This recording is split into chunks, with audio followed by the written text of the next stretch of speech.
Hello, ladies and gentlemen, and welcome to ANTICS, the best podcast for all of your quarantine needs. Hot takes, hot answers. Today, my guest is Jonathan Mose. He goes by John, though, so if you hear me referring to him as John, that is his preferred name. Hello, podcast. My name is John. That's dope, dude. I'm proud of you for figuring that out. So John, what is your political affiliation? Well, I don't really have a political affiliation, to be honest. I'm pretty moderate. So what does that mean? Like middle? Like you don't really think that either side has it entirely right? Yeah, for sure. Me too. And like in every problem that our society kind of faces, usually there's like Greed trumps it. Greed? What do you mean greed trumps it? Like any societal issue, like people have their own agendas. Oh yeah. Well, that's more on the politician side. Yeah. I got views on politicians, but my own political affiliation, most issues I'm pretty agnostic on. I don't really... Like apathetic, like you don't really care? I don't really know the right answer. Like, oh, okay. The drug war and stuff like that. Dude, I have no idea, like, what the right answer is for that. I really see, like, I feel like legalization of pretty much everything, that would pretty much get away, or destroy all the gangs and stuff, like, yeah, stuff like that. You know what I'm talking about. But you can't really do that. You just can't really, like, legalize all drugs. Because, people, there's so much pushback? Yeah, it would be way too much pushback, and, like, you can't just, like, legalize meth. Like, yeah. I just feel like you can't Well, the best thing I feel we can do, really, as a society is really help, with trauma and, like, addiction centers, as well as, as, like, the safe use centers that San Francisco is popping up all around. Because, safe injection sites, totally, yeah. What China's doing is kind of interesting. What they're doing is they are making their society completely cryptocurrency. So all of their money, there's no cash, there's no physical money anymore, which is it literally eliminates crime. Really? Because how do you because you're right. it all there's a trace for everything. You see, the government sees every transaction, every single thing. I mean, at the same time, that's kind of a violation of privacy, too. I mean, as Americans, yes, it is. Yeah. As Americans. But as a Chinese person, I mean, think of the way out. Like, you say, oh, you're gonna, like, see every single... You're gonna see... that still exists. That's true. But they track everything. There's no such thing as a VPN in China. Like, you can't do a VPN, because then they'll fucking go arrest you. So, does that make sense? Like, No, that makes sense. The only issue I have with stuff like with coronavirus, have you heard about the idea of tracking where the coronavirus goes by tracking you, basically? Yeah, that's what they did. They made a bunch of apps so you could literally see who had it, so you could stay away. I understand the point of doing that, like to keep their citizens safe. But at the same time, I don't really fully trust the government's intentions, and because they all have agendas, right? Yeah, they all have agendas, and that's so much information that they'd just once a government starts to track you, I'm just, as an American, it's really sus. I just don't like the Patriot Act, and you know, I'm sure you know stuff about that. I'm not. What is the Patriot Act? Well, the Patriot Act was enacted around 9/11. Basically, the government said that they could do a lot more stuff to protect us from terrorism. Oh, and stuff. We talked about this in Gov. Yeah, and Edward Snowden basically exposed how they were totally violating the Constitution. Yeah. So I mean, who knows? Shout out Edward Snowden. Bro. Yeah, that dude's a real G. That podcast. That dude's a martyr. With Joe. Yeah, with dude, Joe. that podcast was fire. That was pretty crazy. His ego kind of annoyed me. I could just. Dude, I mean, can you believe he exposed national secrets and got away to tell the tale? Yeah, that is pretty. You have to have an ego to be that person. Think about that. True. That's true. He revealed United States secrets and Dude, showed everybody how our phones track us and listen to us. He started from, like, the bottom, too, though. I don't even think he went to Really? college or something. Like, he was saying how, like, he really, like, worked his way up in the government instead of just, like, taking the typical route, getting a master's, all That's that real stuff. shit right there, dude. Yeah. You want to know what? I watched this movie with Seth yesterday. It's called Nightcrawler. Mm-hmm. And what you just said made me think about that because it's this story of this, like, freelance journalist. Mm-hmm. And he's trying to make his way up through the ranks. Yeah. And it's like the Capitalist Manifesto, but it's also... Okay, so let me describe it to you, and I think you'll watch it. Okay, so it's like... Okay, the Capitalist Manifesto is more... it's this Iceberg Slim. Have you heard of him? Pimp? No. Okay, he wrote a book called Pimp, and it's just about, like, the trick... He's a pimp. He was a pimp in the 50s, and it's about, like, the tricks of the trade, and, like, being a black man playing a white man's game. Yeah. It's crazy. But anyway, the movie, bro, what the movie is...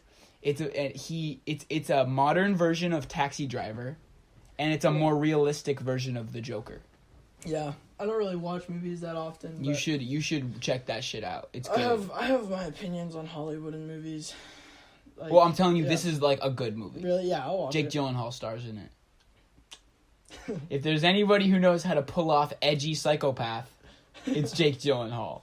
You seen Donnie Darko? Nope, I haven't seen Donnie Darko. Bruh.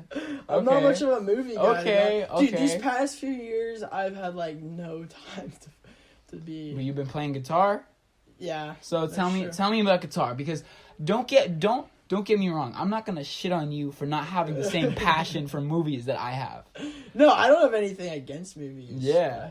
I like, I was just talking to some people about this. Basically how, like, I'm not saying movies are, like, evil or anything, but the effect that they have on our psyche is much more profound than I think we know. That's facts. Like, it's brainwashing. It is kind of. You want to know what Netflix is doing right now? It's a very fascinating human study. Is what they're doing with reality TV shows. What I listened to last night, it was really, like, profound. Mm-hmm. It was this conversation between Russell Brand and Ricky Gervais. I'll send it to you. Ricky Gervais, that sounds familiar. He's a comedian. Yeah. You should listen to it afterwards because it's a very fascinating conversation. Mm-hmm. But the thing that what did I just say? You were talking about how Netflix is doing stuff with... So what's interesting is, like, we have a culture of media that circulates, like, people dream of being famous. They think that's the end all be all. Yeah. They think fame is what their goal is. But that's not the case. I feel bad. Dude, me too. No, me too. Because they don't have a vision. All they want is their 15 seconds. So what Big Brother does is it exemplifies Brother, that. And because all it is us wanting to see these people fail. Yeah. Think about that. All we are these hateful beings that thrive off other people's misery. Dude, what's 16 and pregnant? Seriously. What's It makes us feel better about ourselves. It's these really interesting human experiments that they're doing with have you seen Love at First Sight and, like, Too Hot to Handle? It's these reality shows that are just based on, like, real people, and, like, they just are, like, it's scripted. Well, it's like it's like part of our nature to like that.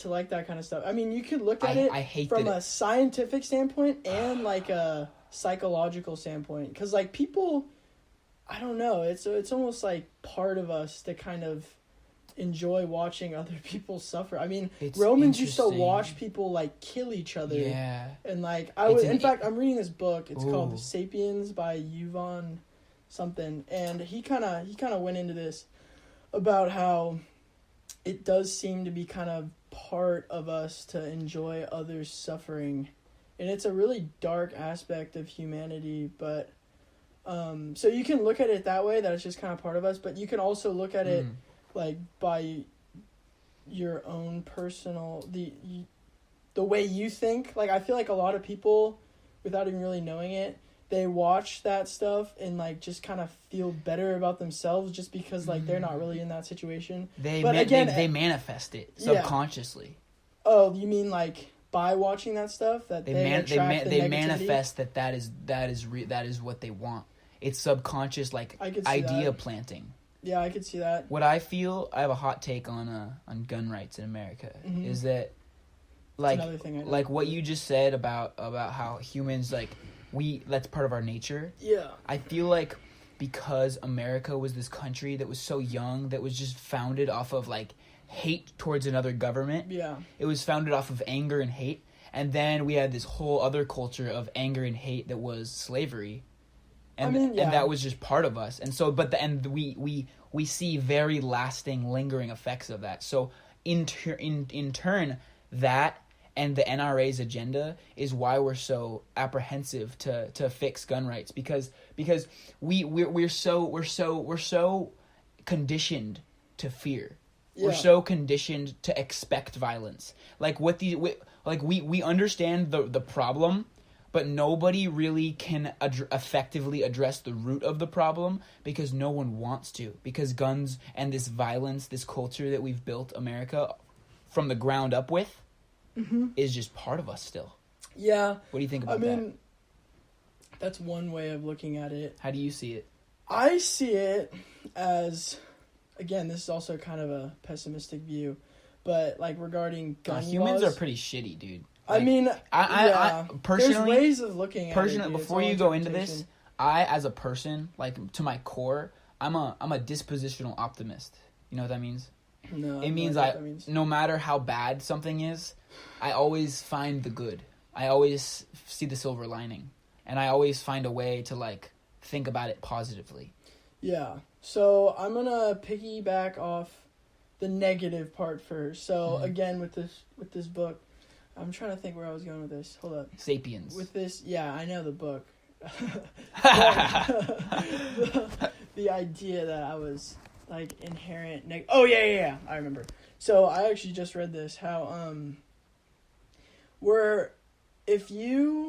so as I was reading this chapter, it was talking about how basically as we spread across the world, we wiped out a lot of like innocent animals.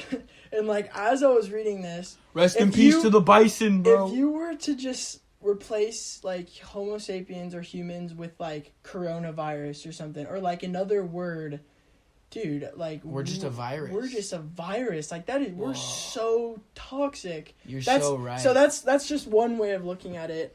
At the same time, we're also like doing pretty incredible things. Like I'm sure everyone listening to this can understand that dolphins, like, they're super mega intelligent, but they can't do anything that we do. Because they're not comprehend the universe. They haven't evolved at that point yet. We're special, but like we're also toxic. So that kind of so thinking about it that way. Do you think dolphins are like just the more pure versions of us? Like I don't know, dude. Who knows? But dolphins basically, rape each other, bro.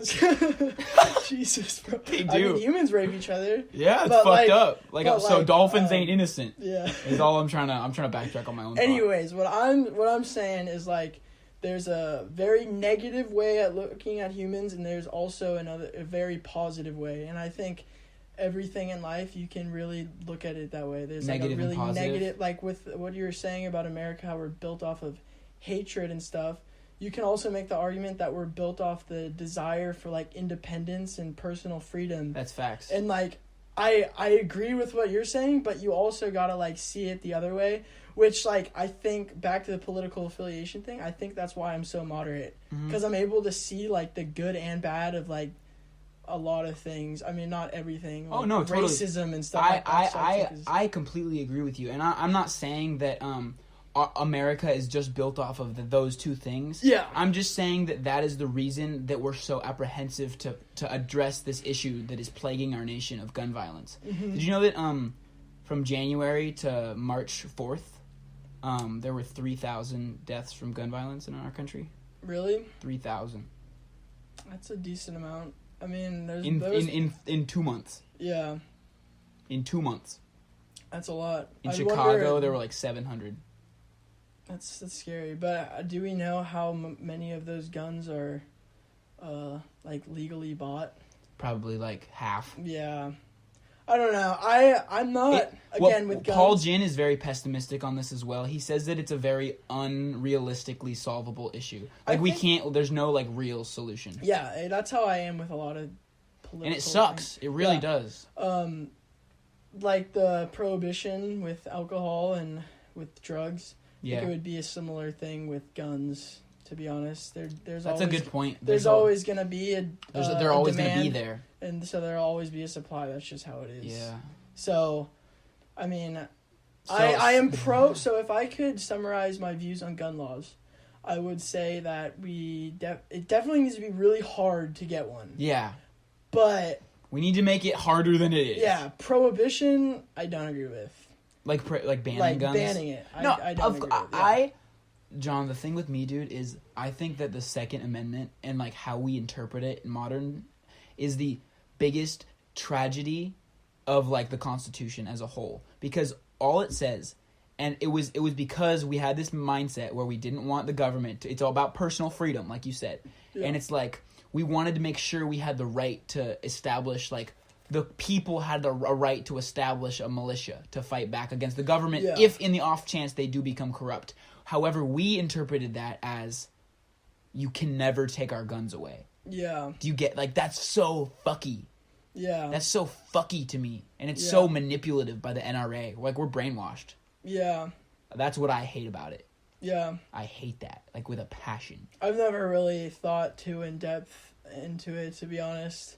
I've never really been too interested in that. I have, like, an opinion, like I said, but, like, anything beyond that, I don't know. I feel like a lot of it is kind of speculation. Like, the way I think is very empirical, kind of scientific. So, like, I like speculating, like, it's fun, but there's a certain, like, point where things just become so speculative that there's, I don't know. It doesn't, like, really mean that much. Do you believe in God? Jesus. I mean, you're talking about speculating. Yeah. So, like, God, do you believe in God? Like a God, a physical God. So I was brought up Christian, or I was brought up technically Catholic. And so then brought up believing in God. So I was brought up believing in God, yeah. But not really. So I mean, as a human, you're very malleable as a child. So yes. I feel like I'm always going to have that lingering thought in there just because that's how I was brought up. Mm-hmm. But with how my brain works, since I am so, like, scientific. Empirical, you said. Yeah. I'm agnostic. I'm really agnostic. You don't know. Like, so this is another book I was reading by Stephen Hawking. Nice. It's like a brief history of time. Have you heard of that? I've heard Neil deGrasse Tyson talk about it. He asked him questions about it. No, it's a really good book. It gets pretty abstract, but it's really good. But Stephen Hawking, he's a genius. Yeah, he's a genius. Yeah, it's sad that he had to deal with the issues he had to deal with. Yeah, but anyways, throughout the book, he would bring up God and, like, the possibility of a creator. And it's like, so, like, even the people that are studying, like, the physics of our universe, basically the reason why a lot of our society has become so, like, atheist and agnostic, like me, I think. Even they, actually, that's not really true, because a lot of people are still religious. But anyways,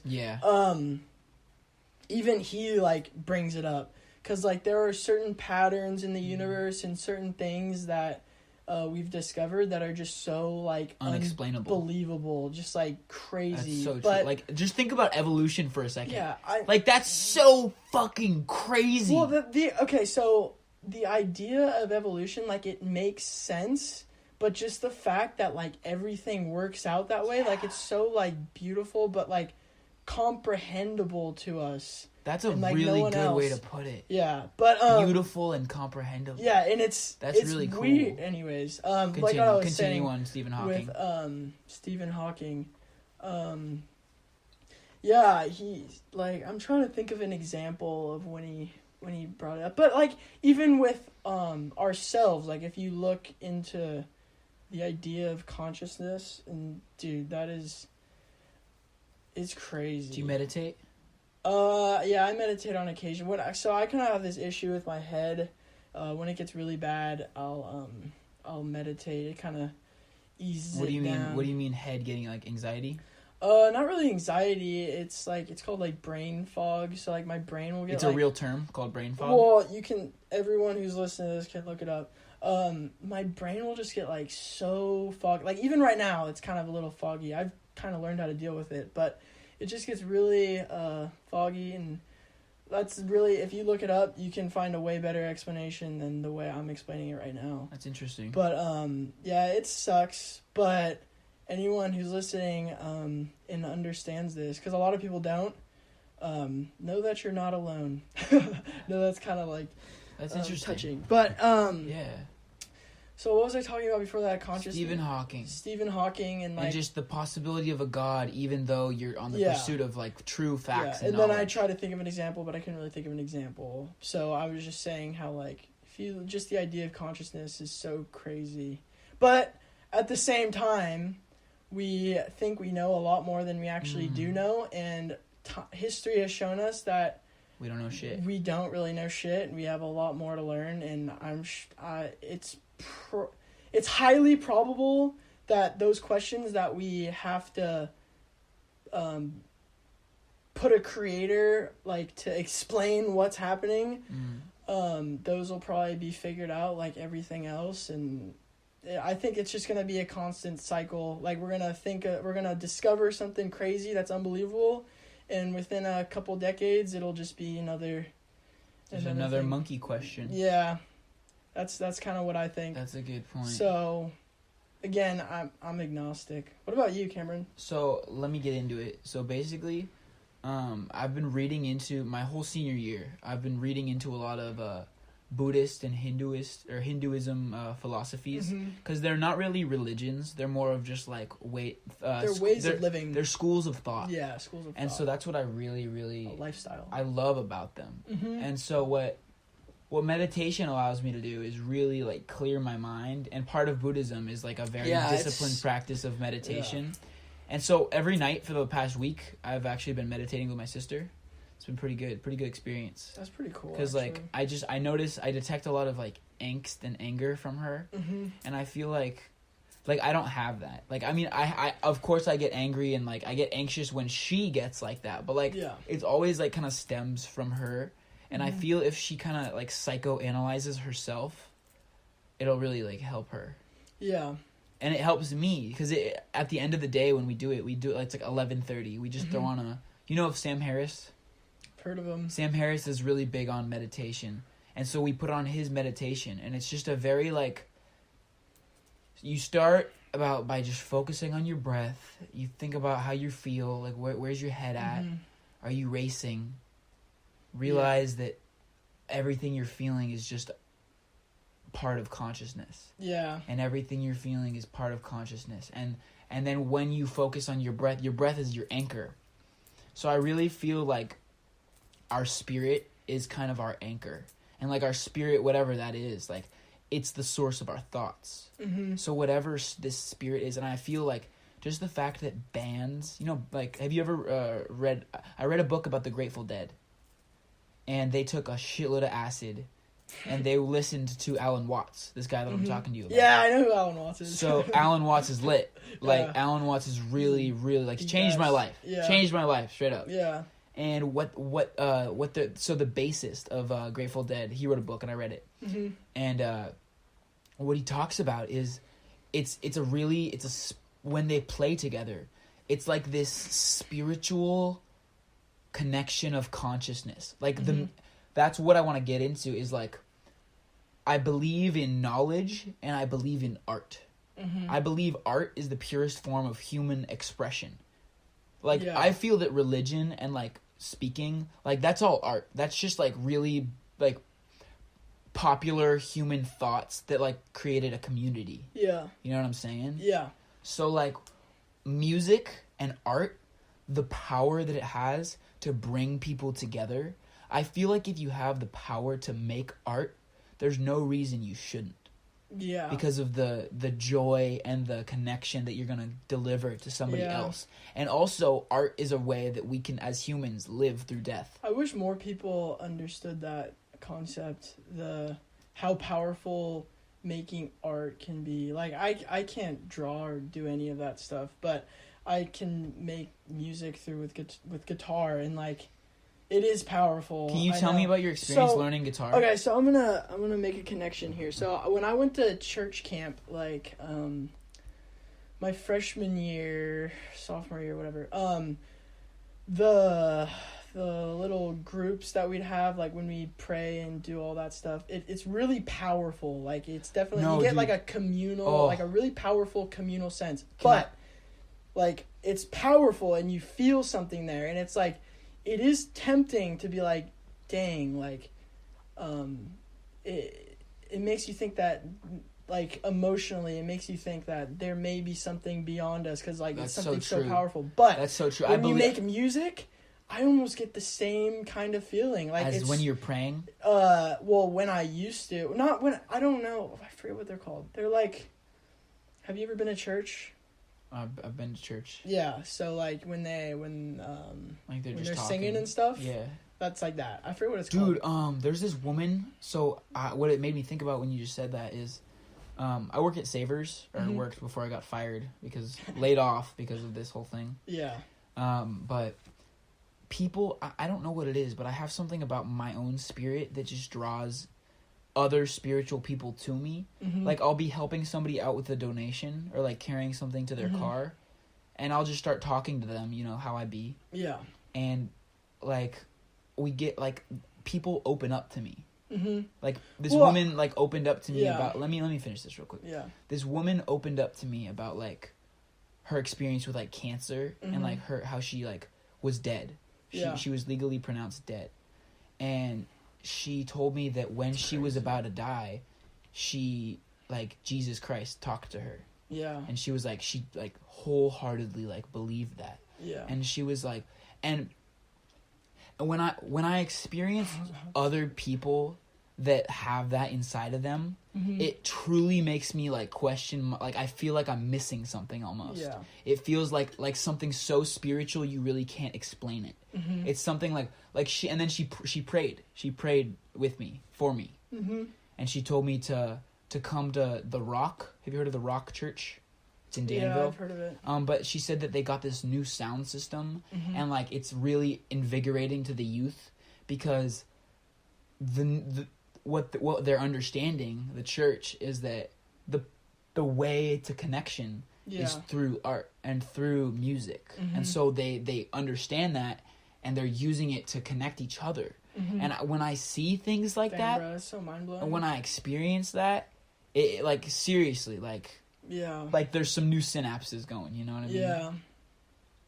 That's pretty crazy. Back to the idea of her having like a vision and stuff like that. I've heard a lot of stories like that. Like the Holy Ghost. Yeah, I've heard a lot of like near death experiences, or people die and come back. Dude. It's intense. So I'm sure you've seen this Joe Rogan podcast when I forget what doctor was talking about this, but he was saying how like after death, or after you die, your brain release, or not after you die, but once you like, I forget when it happens, but your brain releases like DMT, like that the hallucinogen, psychedelic, dimethyltryptamine.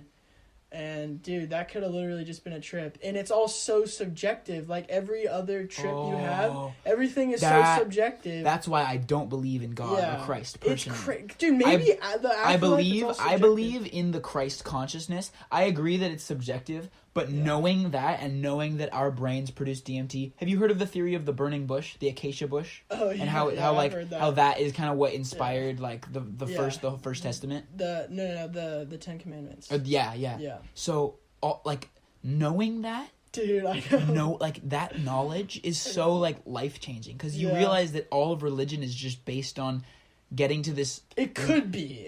I think it's off a historical record. Think about it from a factual point of view. All that religion is seeing life through this other plane of existence and believing in another plane of existence, believing in the existence of a God that is part of this other plane that we're going to go to when we die. Yeah.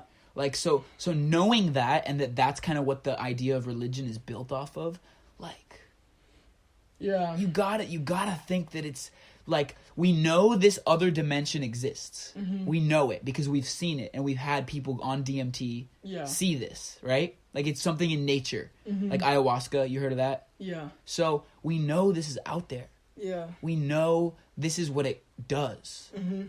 So knowing that, personally, I don't think that religion is real. Yeah. I mean, obviously it's real in the sense that it exists, but I feel like it's all flawed logic or just misinterpreted logic. Mm-hmm.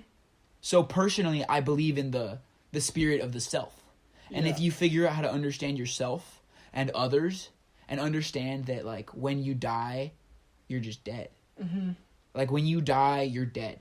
Yeah. I don't believe in any reincarnation. I believe how you live through death is through art and memories. Yeah. The problem, I agree with that too, and we can jump to another topic there. Write that down. Just be like, talk about topic of immortality, like your idea of immortality. Anyways, For sure. Keep going. Oh, what was I saying? Immortality. I just talked about art living through death. Something about religion not existing. Or being fake, a false perception. I think I lost it. Misinterpreted logic. I lost it. It's gone. Okay. Well, talk to me about your own personal experience making music. Because I'm interested to hear that. Because I see on your wall you have the best. You have Hendrix. Yeah. You have Slash. You got some Bob Marley up there. All the best guitarists. But so I had like always wanted to play guitar, but I thought I never had access to a guitar, but it actually turned out that I did. My sister had one, but that's kind of besides the point. My sophomore year, I basically just decided, and I was partly inspired by like Dylan Reese. Shout out to Dylan Reese, and mainly Dylan because he's pretty raw. He's pretty raw. But anyways, totally. I just kind of decided my sophomore summer, I'm like, dude, I kind of want to learn how to play guitar. And YouTube just kind of came in clutch. YouTube's the best thing to happen to our society. Yeah, facts. But anyways, the first 2 months, horrible. Like it was just hard. It's just so hard. Breaking the seal of learning a new thing is really hard. Yeah, I had to be very diligent and disciplined to get through those first 2 months. As with anything. Yeah, exactly. But and that's the problem, like you can get with technology, how everything's so instant and blah blah blah. But anyways, instant gratification is a plague. Yeah. Anyways, back to my struggle that I had for the 2 months. That was really hard. But after that, once I could get the like G, C, D chords down, you can kind of start. Yeah, you can kind of start to like. You understand how progressions work. So that and like it just doesn't sound bad. Like, I've been practicing. Yeah, I've been practicing personally through this quarantine thing. Yeah. And all I do is I practice switching from my G to my C to my D. No, and I just try to go back and forth. You just gotta do that. I did that this morning. Yeah, like, that's how you do it. Because that's all. Because like I'm not good at that. Mm-hmm. Like I can't do that with my eyes closed. And I feel I'll understand. I'll hit a progress point when I can do that with my eyes closed. Yeah, no, definitely. That's what you just got to do until you get that down. And once you get that down, you can actually kind of start enjoying what you're doing. You can like kind of like fun. sing along to stuff, it's and so it's fun. fun. It just sounds good. It does. You're right. And then from there, you can just kind of keep on pushing forward and see what you kind of like. Some people like strumming more. I personally really like fingerstyle type guitar. Fuck yeah. Dude, I fell in love with that, and I just like Do you like the slide guitar? What do you mean slide guitar? You know like what slide guitar is an instrument? No, I don't know. It's really popular in blues music. Yeah, no, you mean like It's where you have the metal thing on your finger. Yeah, that's a slide. It's not a slide guitar. It's a slide guitar. It's like a style. It's a style. It's called slide guitar. Oh yeah, okay. I thought you meant like a physical thing, like a slide guitar. I don't think that's I think it's a type of way of playing. It's a type of guitar and it's a way of playing. It is a type of guitar. I had no idea there was a type of guitar. Yeah. No, like if you listen to blues, I'll show you after this. Yeah. But there's some really like my friend Grant always says this. He says that slide guitar is like the closest thing we can get to like speaking to each other through music. If that makes sense. Jimi Hendrix. Talk to me. He speaks, dude. Like once you I mean, I'm learning that people are able to understand this without playing guitar, but it took me, I had to start playing guitar to understand the power of, like, what he was doing back then. Like, dude. That's so real. It's so crazy. Real. Like, he actually, like, sung with the guitar. Dude. That's crazy. So real, dude. Yeah. That's so real. But, like, he was on some next level shit. I can't even imagine just, like, tripping on LSD, watching that guy. But you would never. Yeah, I would never. No, really, though. Like, think about, like, his mind. Yeah. He was a genius. I'm telling you, John Mose, I'm telling you, artists are the smartest people. Yeah. All of society points to that being so true. Artists are the smartest. Yeah. They're just so intelligent. Yeah. I look up to them.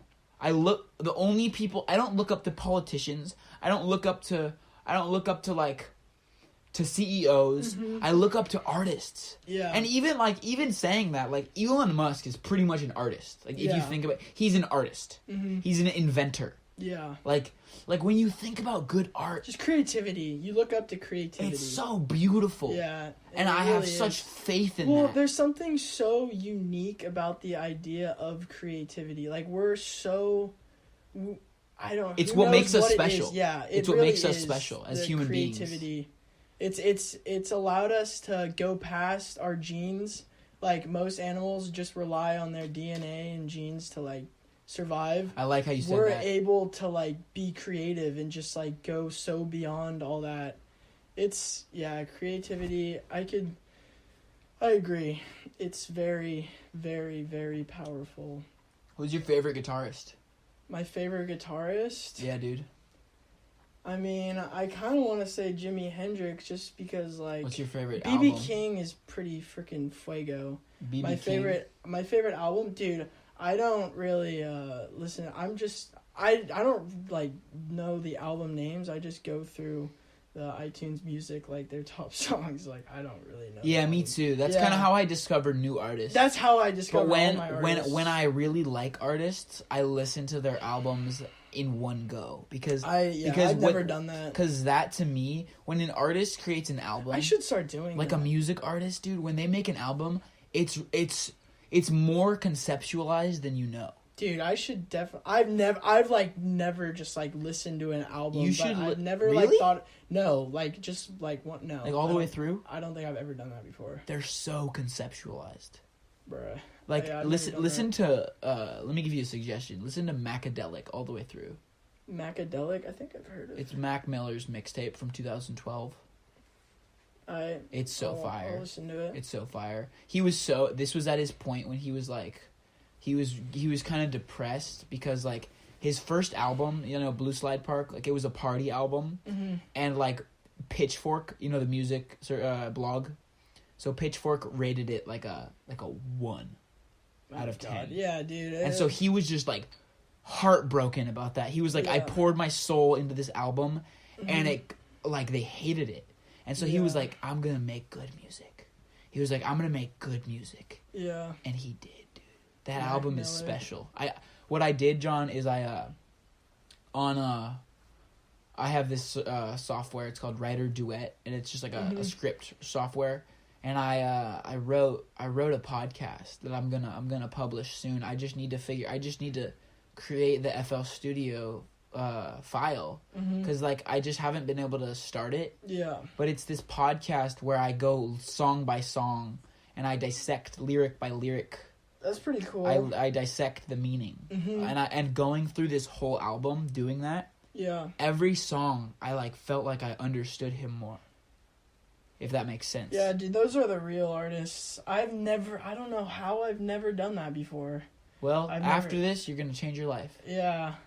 Yeah, seriously. Well, it's because... Like, you're telling me you've never listened to Dark Fantasy, My Beautiful Twisted Dark Fantasy, all the way through? No. Never. I've never just, That's sat crazy, down and listened to... You're crazy. Because I'm so used to just, like, looking at, like, going onto iTunes Music and finding one of those, like, radios and just, like, listening to, like, a bunch of different, like, songs and finding songs. That's how I discovered jazz artists. Yeah. I put on jazz radio. Have you ever listened to B.B. King? No. Who's B.B. King? He's like, he's blues, but blues and jazz are somewhat related. But That's true. Dude, you gotta listen to B.B. Dude, King. He is amazing guitarist. Dude, that's what's up. Real artists, like when they have an instrument that they love, they do a thing to it. Like it becomes part of them. Yeah, they can talk through it. Yeah, no. There's been like it's languageless. Yeah, it's boundaryless. I've like felt glimpses of that. I felt glimpses of just like being like one with the guitar. Like there's literally I've only like a few times. That's what's up. And it is like that's what's up. It is. Such it's like coming, feeling. Bro. It's like coming. Almost. Dude, it contends. I'll say.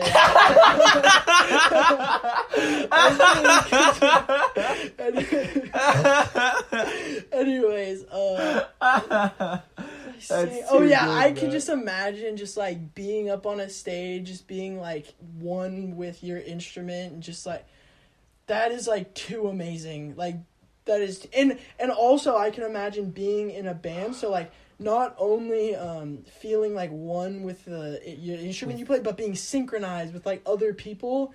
Dude, that I can't imagine how amazing that must have felt. Imagine being the Grateful Dead. Yeah, well, I've never actually listened to Grateful Dead, but I've heard. I haven't listened to them a lot. I've listened to like 10 songs. Yeah. But like after reading this book, I get it. What do you mean? What do you get? They went to the pyramids of Egypt and played a concert in the middle of the pyramids. That is so badass. Can you believe that? On acid. Can you believe? And they're like, we saw God. That's so funny. Like thinking about that, so like and reading this dude's book. Dude, can I have one of those? Yeah. Dude, fuck yeah. John's playing with some magnets. I'm a sucker for some magnets. These magnets are lit. But dude, like thinking about they were consciously connected with each other. Yeah, dude, that's like, that sounds crazy. Isn't that awesome? That sounds crazy. That's so cool to me. One can only imagine. Yeah, but I feel like I can get there. Maybe. Like, I feel like if I I haven't been around enough people that really feel that way. Dude, that you and I are talking right now. No, that little song that you made, like, I was pretty good, dude. Like, especially for, like, just kind of starting that, like. I have about, like, 30 pages of rhymes that I've written. Dude, that's dope. But I've never made them because I've never had an instrumental that felt right, and I've never had an engineer to make my voice sound right. So I've always been apprehensive to start. But like literally after putting that on my story, and talking to Nick and seeing these guys and listening to them, like all they do is they play video games and they make music. Yeah. All right, for sure. We're gonna take a pee break right now. We'll be back in 5. Welcome back to Antics, the #1 podcast for all of your podcast needs. John and I are back. We're all the pee is out of our body. We're all good. Karen, I was gonna ask you a question. What are you majoring in at Cal Poly? You got Cal Poly, let me tell you, dude. Let me tell you. So I'm really passionate about this, and I as I've been saying it more and more. Here, if you're fiddling with that, do it like a little bit away from the microphone, so that it doesn't fuck with people's ears. Alright, go on. But so as I've thought about this, and I know that people are gonna ask me this over and over and over again through my life. What's your major? What's your major? What's your major? Till I'm insane. But I've really settled on an answer that's like I really like believe in. So I am a Cal Poly, and I'm gonna double minor. Yeah. So I'm going to major in philosophy. Mm-hmm. I'm going to minor. They have this minor there. It's called Media, Science, and Technology. Doesn't that sound cool? That sounds pretty... Dude, that sounds exactly... As well as Theater Arts. That sounds so you, to be honest. Right? Yeah, that sounds... Whenever somebody says that, and I heard Joe Rogan say that about Duncan Trussell's show, The Midnight Gospel, which everyone ever should watch. You're going to watch it tonight, right? Yeah, I'll watch it. You better. I'm not even going to talk about it on this podcast because it's just so spectacular. But the point is, John, whenever somebody says something is so you, like, that makes me feel so good. Yeah, well, that is. Because, like, that's literally just me being true to myself and this image that I portray to the world. Yeah. Like, I love that. Like, when Dude, someone you're says... going to have so much fun.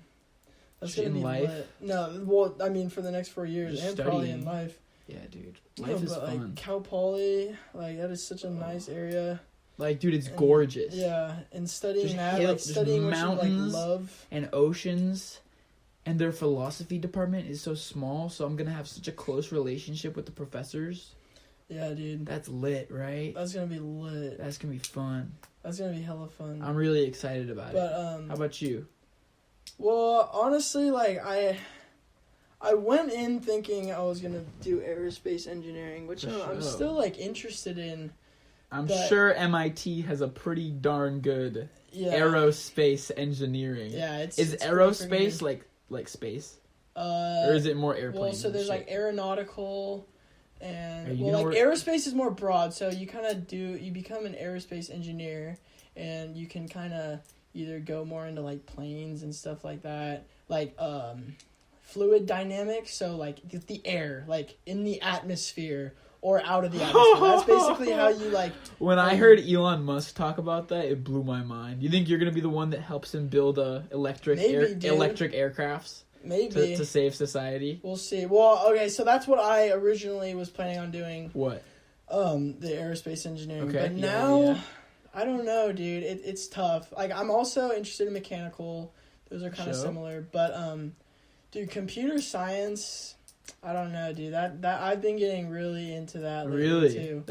Dude, I'm telling you right now, John, coders are the future. Yeah. Like, they're going to be the ones that everybody looks to. Yeah. Because that's how the world is going to run. Yeah. Dude, we're going to be in virtual like, we're going to get to the point where virtual reality is just reality. Yeah. Maybe. Dude, no. Like, Maybe it's literally. possible. Like, literally. I was thinking, about this podcast that I listened to earlier today it was Duncan Trussell talking about his show, The Midnight Gospel, which everyone should watch. But he was like, because the Pendleton Ward is the guy who animated it, and he's the creator of Adventure Time. Yeah. So, the thing about animation is that in the future, it's going to be a form of art in which you can literally be inside of it, because you can put on a virtual goggles. Yeah, we're definitely on. And you're gonna be able to like be inside of the world of the show that you're watching. So it's media that you're a part of. Think about that. Dude, I don't know if it's a good thing or a bad thing. I think it's good because it allows you to be more connected with the artist. And I think that's really cool. It also allows you to be... Wait, what do you mean the artist? Like the creator of the show. Oh. Like if you see... Like, you watch Gravity Falls? No. Do you watch any animated shows? No, not really. Okay, well, imagine, like, your favorite sitcom. Yeah. And imagine you sitting in the same room with all of the actors. Yeah. That's what it's going to be like. But, okay, so what we were saying earlier, how movies and TV shows are kind of a type of brainwash. Yeah, they are. Imagine that, like, dude. Oh. That's like... yeah, you said the right thing. Yeah. You said the thing that I needed to hear. Yeah. I don't know. I mean, you don't know until it happens. And like, I mean, of course, this is all speculative. Yeah, it's fun. Speculative. Yeah, it is fun. But, like, you're right. Like, I understand the apprehension of diving into that. Yeah. Because then people are just going to be like, oh, wow, I can, like, fill out my murder fantasies. Yeah. And dude, I didn't even think about... I mean, yeah. I mean, there's probably so many things that are wrong with that like we can't even think of right now. It's kind of it's a little bit unethical. Scary. It's a little bit weird because you can just do. But I mean, but like GTA is unethical, but like it's still fun, you know. Like we can go murder strippers and steal cars and like not like do it in real life. It's just kind of like fun. I think it's just important to be like careful. You definitely just have everything in moderation. Everything in moderation. The thing with humans is we're so eager to innovate, and that's just like part of our... What did you say? Sorry. We're so eager to innovate. It's like part of us, to innovate and to discover, and that it's quite possible that'll lead to like our own demise. That'll be the reason why who knows, our just desire to go beyond ourselves. What are your thoughts on AI? So AI, I think, is something our generation probably won't have to worry about too much. But the next one. The next generation, more so. Oh, that's interesting. Yeah, more so. But my views on AI, I think the science fiction world has actually done us a big favor in like dystopian realities. Yeah, they've really. Is that what you were thinking? They're kind of just like a bunch of stuff. I don't know. Yeah, you're right. They're almost like preparing us in a sense for that future. 2001: A Space Odyssey. Yeah, it's good, but do you know the movies I'm talking about right now? Yeah, I know 2001: A Space Odyssey. Have you seen it? No, I've never seen it. I'm sure I know like all the movies you bring up with science fiction, but I've never actually watched any of them. Dude, After this conversation, I hope you change your ways. Oh, I hope you listen to albums in their entirety, and I hope you watch movies. I'll definitely watch or listen to the albums. 2001: A Space Odyssey blew my fucking mind because he predicted that everyone was going to be obsessed with space travel. He had predicted that FaceTime was going to exist. He predicted that we were going to be in a direction towards multi-planet species. He predicted AI in our search to discover that. Yeah. And he predicted that AI will destroy us. Think about that. Think about that. Okay, so you want to think about the future. You can also, like... Think about that shit, though. Kubrick is a fucking genius. What is really fascinating about that is in order to predict that, you can actually look back in time to be able to predict stuff like that. So, like, with artificial intelligence, what I think, it's like our desire to look up to something bigger than us. Like, we've always looked up to, like, God it's like or our something God. like that. Exactly. It's like, that's Elon Musk's God. Anyways, and, like, space exploration, we've always desired just, like, going beyond. Innovating, like you said. And, like, discovering the new world and stuff like that. It's all predictable. And that's what I think is so important about history. You can, there's a lot of information about our human behavior and our historical and anthropological history record. Repeats itself, bro. That's the biggest thing that we need to manifest. It does. And to believe that, because it's so true. It's very true. Have you looked at the similarities between Hitler's rise and Trump's rise? Oh, dude, I'm sure there's... It's fear-mongering, dude. And people are just ignorant. Yeah. They just want... Like, it's just blind propaganda. Yeah. Literally, do you know what Fox News is? What? It's propaganda. Do you know what CNN is? I do. I don't trust any propaganda. Media outlets. I really don't trust any media outlets. Our definition of propaganda has obviously been skewed because of, like you say, movies. Yeah. But it is. Like, everything that they're saying is just trying to push their own agenda. Yeah. That's fucked up, right? I know. But it's like in our nature. You can't really blame them. It's all about their money. Yeah. It's all about the cash. It's all... Yeah. It's greed, is what it is. It's pure greed. Yeah, and that's why, like, I don't like to hate people. I don't hate people. I don't think people are necessarily inherently evil. Like, everyone's born an innocent baby. That's so true. It's how they're brought up, and I don't know. I kind of take that view on people. Like, people that I don't agree with, I don't, like, hate. Like, I know a lot of people hate Trump. I really understand what you're saying, because I physically don't hate anyone. Yeah. I hate the idea of Trump supporters. That's something that in my heart, there's very little things that I hate, but the idea of Trump supporters is something that I hate to my core. Yeah, I dislike people that, I don't dislike them, but... I don't agree with people that take sides, like identity politics type stuff.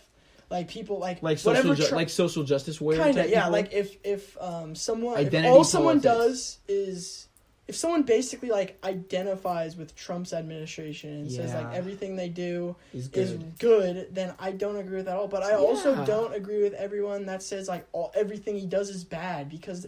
Of course, he's really trying. Yeah, of course he's a fucking narcissistic asshole Republican. I've said that, but I can't say that.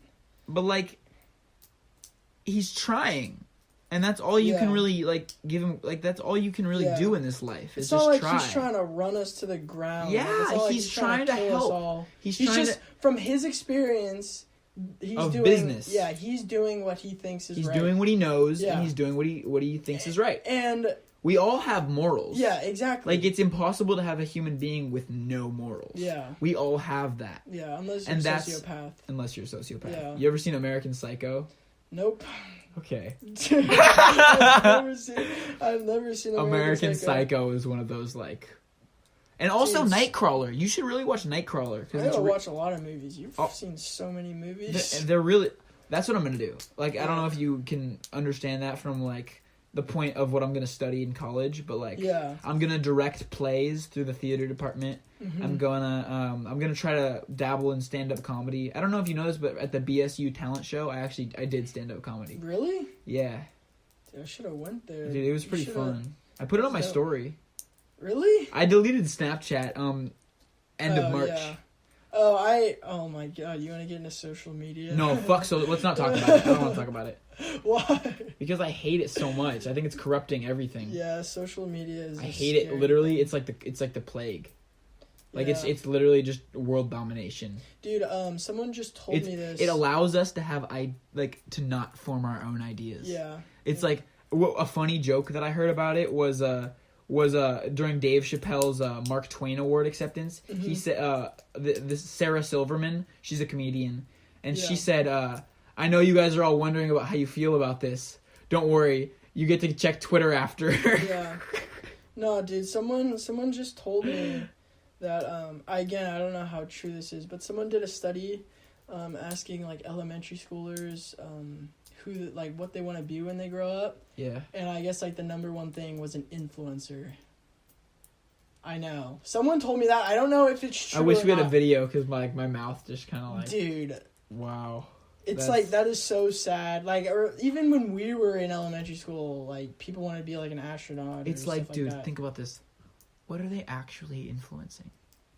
Dude. What is a quote unquote I never understood. What are they influencing? I never understood. What are they influencing? They're influencing people's attention. Yeah. Do you know people are selling... The way people view themselves. John, people are selling attention. That's what social media is. Yeah. It's selling attention. Our attentions are profit numbers. Yeah. Think about that. It's scary. It makes me nervous for the future. That's something that really makes me nervous, is that people's blind faith in social media. Yeah. I had to delete Snapchat because people kept complaining. People that's what I hope my goal in life is to open people's minds and eyes. Raise awareness, man. I will, dude. I will. And if people hear this, what? Yeah, no. If people hear this, like, all I want is for people to open their eyes to what social media really is, and it's just selling attention. Yeah. What is TikTok?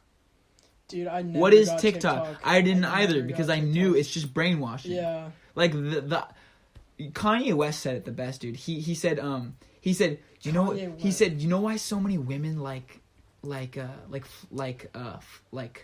you know why so many women like Angry Birds? Why? Because the scientists figured out that the swiping motion releases dopamine. Yeah. They're addicted. No, they're addicted. It's the same thing with Tinder. It's the same thing with Facebook. It's the same thing with Instagram. You know what else it releases? That swiping... It releases cortisol. It releases a stress hormone. Oh, really? It's like positive and negative. That's what I heard. It's scary. Anyways, yeah.